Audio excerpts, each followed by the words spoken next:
Good morning बच्चों। Tense series के day 3 में आपका स्वागत है। मैं आज सर उपस्थित हुआ हूँ आज एक नया वीडियो लेक्चर लेकर। मुझे उम्मीद है कि आज का यह वीडियो आप लोगों को ज़रूर समझ में आएगा, क्योंकि आप लोग सीख रहे हैं लर्न एवरीथिंग बाय एनिमेशन।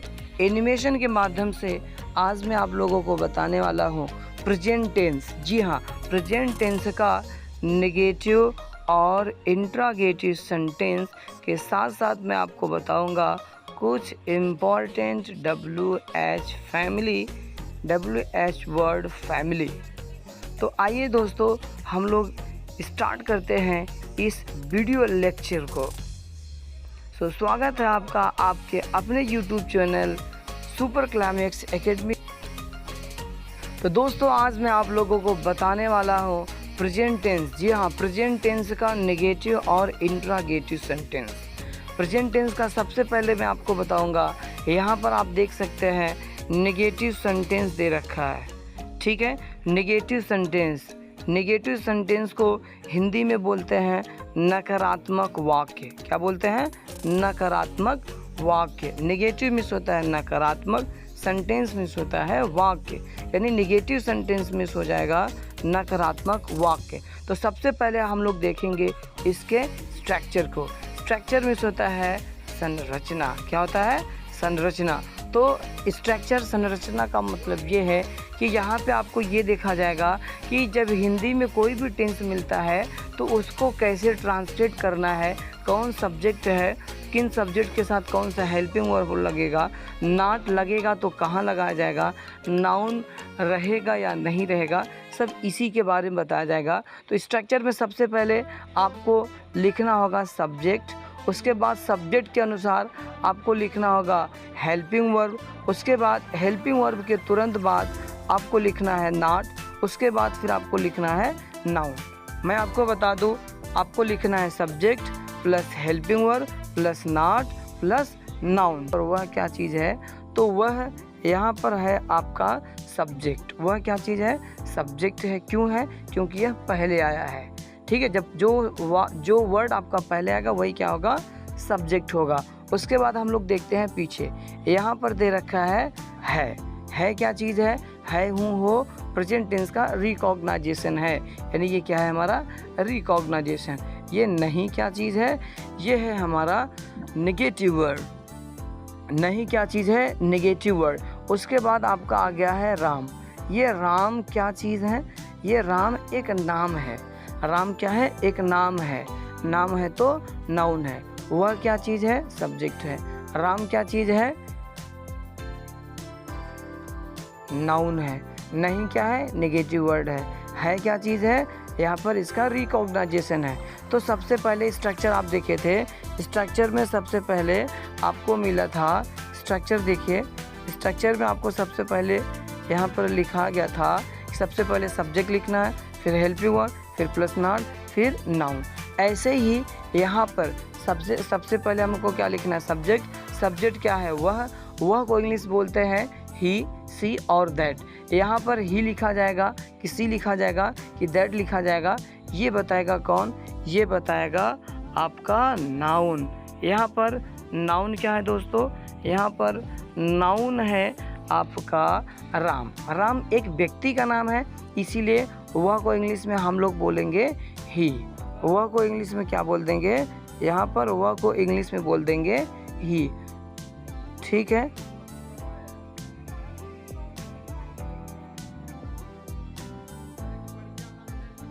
ही बोलेंगे। उसके बाद सब्जेक्ट हो गया।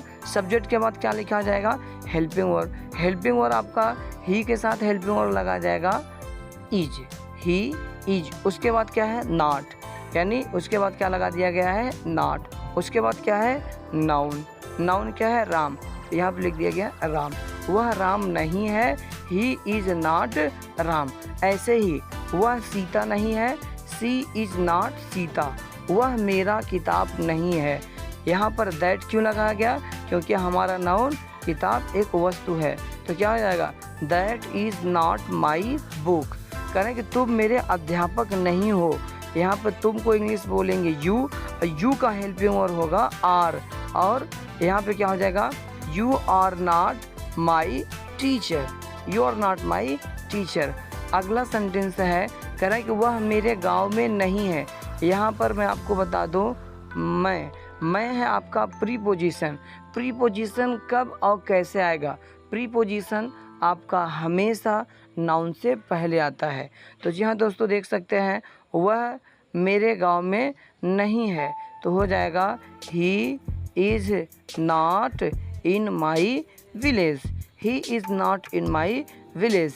अगला सेंटेंस है, तुम्हारा मन तुम्हारे नियंत्रित में नहीं है, यानी नियंत्रण में नहीं है, या कह सकते हैं कंट्रोल में नहीं है। कहें कि तुम्हारा मन तुम्हारे कंट्रोल में नहीं है। यहाँ पर में क्या चीज़ है? प्रीपोजिशन है। तो तुम्हारा मन तुम्हारे कंट्रोल में नहीं है, तो इसका ट्रांसलेशन क्या हो जाएगा? Your mind is not in your control. यहाँ पर तुम्हारा मन क्या है? आपका सब्जेक्ट है, और तुम्हारे नियंत्रित क्या है? ये आपका नाउन है।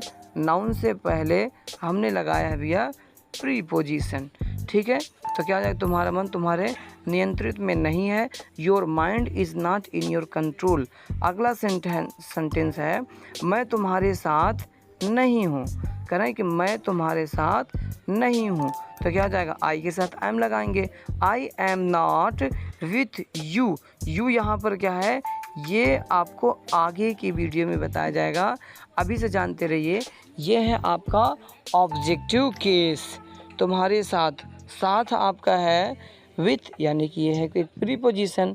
तो नाउन या किसी भी प्रकार का ऑब्जेक्ट आ जाए या ऑब्जेक्टिव केस है, तो प्रीपोजिशन हमेशा उससे पहले लगाया जाता है, ठीक है। मैं तुम्हारे साथ नहीं हूँ, I am not with you. मुझे उम्मीद है कि आप लोगों को यहाँ तक समझ में आ गया होगा। आइए हम लोग जो है आगे बढ़ते हैं और आगे सेंटेंस देखते हैं। सेंटेंस दिया है, राम का भाई मेरे जैसा नहीं है। राम का भाई यहाँ पर आपका सब्जेक्ट है, मेरे जैसा। यहाँ देखिए, मेरे को बोलेंगे मी बोलते, लेकिन यहाँ मेरे के बाद कोई नाउन नहीं आया है, इसीलिए इसको बोलेंगे मी। और जैसा को इंग्लिश में बोलते हैं लाइक, और नहीं को इंग्लिश में बोलते हैं नॉट। है आपका रिकॉग्नाइजेशन, उसके अनुसार ही उसका हेल्पिंग वर्ब लिखा जाता है। तो यहाँ पे सेंटेंस है, राम का भाई मेरे जैसा नहीं है, तो हो जाएगा Ram's brother is not like me. Ram's brother is not like me. अगला सेंटेंस है, वे मेरे घर में नहीं हैं, तो वे को इंग्लिश में बोलते हैं दे, तो हो जाएगा they are not in the house. वह घर में नहीं है, वे घर में नहीं हैं, they are not in the house, ठीक है। They are not in the house. करें कि मैं बेलवा में नहीं हूँ, I am not in Belwa. मैं बेलवा में नहीं हूँ, I am not in Belwa. मुझे उम्मीद है कि आप लोगों को यहाँ तक समझ में आया होगा। आगे देखिए, अगला सेंटेंस है, तुम मेरे किस्मत की तरह नहीं हो। तुम मेरे किस्मत की तरह नहीं हो, तो हो जाएगा you are not like my किस्मत। You are not like my किस्मत। वह तुम्हारी तरह चोर नहीं है, वह तुम्हारी तरह चोर नहीं है, तो क्या हो जाएगा? ही इज़ नॉट, क्या हो जाएगा? He is not a thief like you. He is not a thief like you. मुझे उम्मीद है कि आप लोगों को यहाँ तक सेंटेंस समझ में आया होगा, यानी निगेटिव सेंटेंस आप लोगों को एकदम अच्छे से समझ में आ गया होगा। अब आप लोगों को लेकर के मैं चलता हूँ एक अगले स्लाइड पर, और देखते हैं अगले स्लाइड पर आपको क्या मिलने वाला है। तो दोस्तों, मैं एक बार रिवाइज कर दूँ।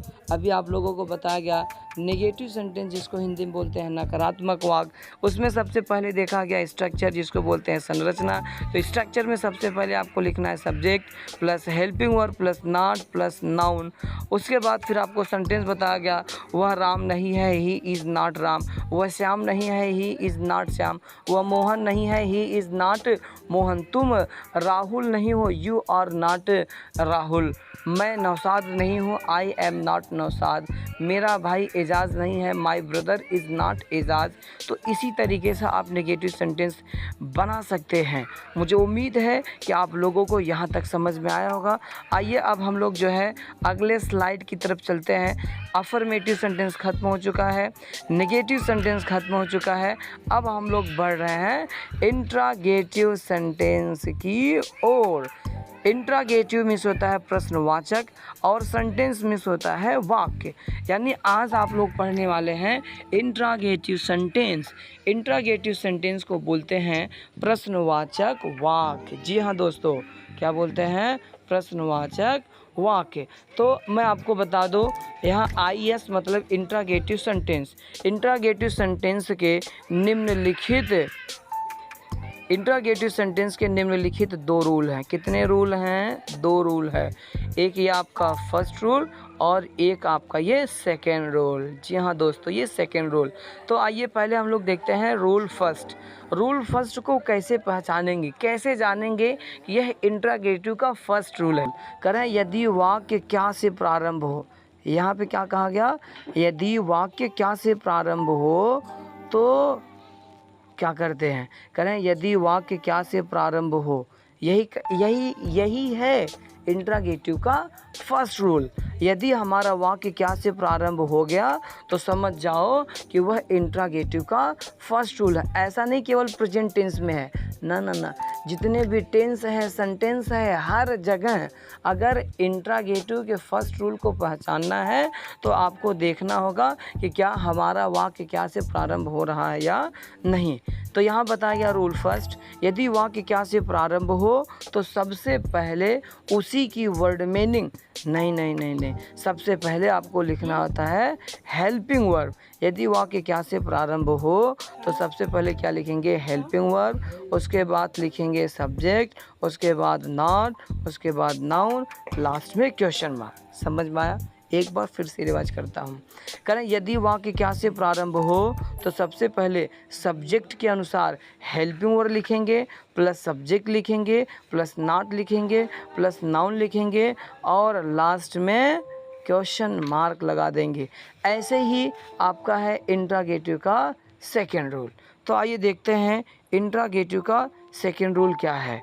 इंट्रागेटिव का सेकेंड रूल दे रखा है, कह रहे हैं यदि वाक्य के बीच में क्या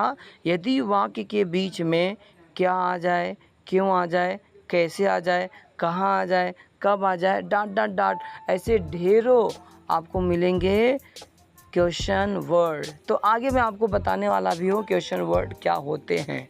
ठीक है, तो पहले इतना समझिए। करें यदि वाक्य के बीच में क्या, क्यों, कैसे, डॉट आए हो तो सबसे पहले उसी की वर्ड में लिखते हैं और उसको बोलते हैं WH वर्ड। समझ में आया?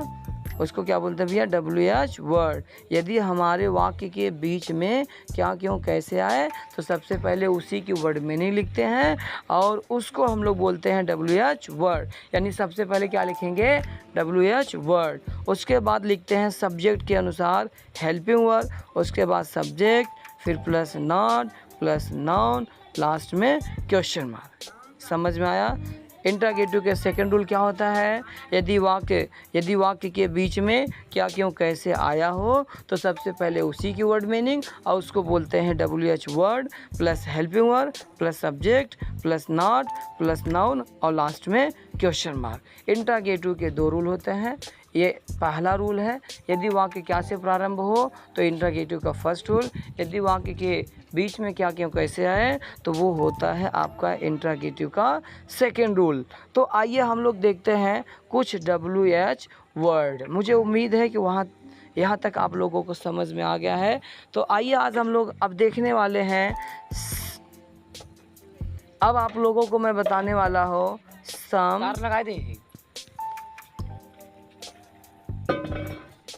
सम इम्पॉर्टेंट WH वर्ड फैमिली। जी हाँ दोस्तों, आज मैं आप लोगों को बताने वाला हूँ, क्या बताने वाला हूँ? WH word family. तो WH वर्ड फैमिली क्या होता है, उसको कैसे यूज़ करना है, कब यूज़ करना है, क्यों यूज़ करना है, मैं पूरा डिटेल बताऊंगा। केवल आप वीडियो पे बने रहिए। अगर वीडियो आपको ज़रा सा भी समझ में आ रहा है तो आप वीडियो को लाइक कर दीजिए। चैनल पर अगर पहली बार आए हैं तो चैनल को सब्सक्राइब कर दीजिए। अगर आप सीख चुके हैं तो अपने दोस्तों के बीच इस वीडियो को शेयर करिए ताकि आप भी सीखिए, आपके दोस्त लोग भी सीखें। तो आइए अब हम लोग बात करते हैं WH वर्ड क्या होता है और क्वेश्चन वर्ड क्या होता है। क्वेश्चन वर्ड का जानना बहुत ज़रूरी है, ठीक है। देखिए यहाँ पे मैं आपको बता दूं, अगर किसी एक की बात की जाए, क्या किसी एक की बात की जाए तो उसको बोलते हैं क्वेश्चन वर्ड। क्या बोलते हैं? Question word. लेकिन जितने अगर सभी क्वेश्चन वर्ड की बात की जाए, क्या सभी क्वेश्चन वर्ड की बात की जाए तो इसको कहते हैं WH वर्ड फैमिली। अच्छा, सभी क्वेश्चन वर्ड को WH वर्ड फैमिली ही क्यों बोलते हैं? इसलिए बोलते हैं क्योंकि यहाँ पर एक चीज़ कॉमन है। कॉमन क्या है? देखिए वाट में क्या है भैया? WH, फिर वेयर में भी है WH, फिर वाई में है WH, उसके बाद हु में है WH, वेन में भी है WH। यहाँ पर देखा गया कि अधिकांश क्वेश्चन वर्ड ऐसे हैं जिनका प्रारंभिक वर्ड या प्रारंभिक लेटर WH है, इसीलिए इसे WH वर्ड बोला गया है। मुझे उम्मीद है कि आप लोगों को समझ में आ गया होगा क्वेश्चन वर्ड किसे कहते हैं और WH वर्ड फैमिली किसे कहते हैं। अगर किसी एक की बात की जाएगी तो वहाँ पर होगा आपका क्वेश्चन वर्ड। अगर सभी क्वेश्चन वर्ड की बात की जाए तो वहाँ पर होता है आपका WH वर्ड। ठीक है दोस्तों, तो आइए मैं आप लोगों को कुछ क्वेश्चन वर्ड यानी सभी WH वर्ड याद करा देते हैं। तो देखिए सबसे पहले दे रखा है वाट मिस होता है क्या। दूसरा दे रखा है वेयर मिस होता है कहाँ। तीसरा दिया है वाई मिस होता है क्यों। नेक्स्ट दे रखा है हु मिस कौन। व्हेन मिस कब या जब। विच मिस होता है कौन सा, कौन सी और कौन से। उसके बाद नेक्स्ट है हुज मिस होता है किसका, किसकी और किसके। नेक्स्ट है हुम मिस होता है किसको। इन सभी WH वर्ड को आप एक नोट्स बनाकर लिख लीजिए और याद कर लीजिए। बहुत ही इम्पॉर्टेंट है आपके डेली लाइफ के लिए क्वेश्चन वर्ड बनाने के लिए। किसी से क्वेश्चन पूछना हो, वेयर आर यू गोइंग, तुम कहाँ जा रहे हो, तो यहाँ पर WH वर्ड क्या है? वेयर। नेक्स्ट है हाउ मिस होता है कैसे। नेक्स्ट है हाउ मेनी मिस होता है कितना, कितनी, कितने। और हाउ मच मिस होता है कितना, कितनी, कितने। दोनों में अंतर है। अगर आपका काउंटेबल नाउन है तो वहाँ पर हम लोग लगाते हैं हाउ मेनी। अगर अनकाउंटेबल नाउन है तो वहाँ पर लगाते हैं हाउ मच। ठीक है, काउंटेबल रहेगा तो हाउ मेनी, अनकाउंटेबल मतलब जिसे गिना नहीं जा सकता है तो वहाँ पर आपका आएगा हाउ मच, और जिसे गिना जा सकता है वहाँ पर लगाएंगे हाउ मेनी। नेक्स्ट है कह रहे हैं कि फॉर वाट मिस होता है किस लिए। ठीक है, फॉर वाट मिस होता है किस लिए। फॉर हुम मिस होता है किसके लिए। उसके बाद है विथ हुम मिस होता है किसके साथ। उसके बाद होता है सिंस वेन मिस होता है कब से। और फ्रॉम वेयर मिस होता है कहाँ से। फ्रॉम वेयर मिस क्या होता है? कहाँ से। तो ये आपके some important WH word family हैं। मुझे उम्मीद है कि आप लोगों को यहाँ तक समझ में आ गया होगा। अब मैं आप लोगों को अगले स्लाइड यानी अगले एपिसोड में, अगले सीरीज़ में बताने वाला हूँ कि वाट का प्रयोग कब और कैसे करेंगे, वेयर का प्रयोग कब और कहाँ करेंगे, वाई का प्रयोग कैसे करेंगे, हु का प्रयोग करके क्वेश्चन कैसे बनाएंगे, व्हेन का प्रयोग करके क्वेश्चन कैसे बनाएंगे। जितने भी WH वर्ड दिए हैं सभी का इस्तेमाल करके हम कैसे क्वेश्चन पूछने वाले हैं। और केवल क्वेश्चन पूछना ही क्यों, मैं आपको क्वेश्चन पूछना और उसका आंसर देना भी बताऊंगा। अच्छा, आंसर अफर्मेटिव में भी बताया जाएगा और उसका नेगेटिव फॉर्म भी बताया जाएगा। बस आप इस चैनल को सब्सक्राइब कर दीजिए। तो आज के लिए बस इतना ही। धन्यवाद।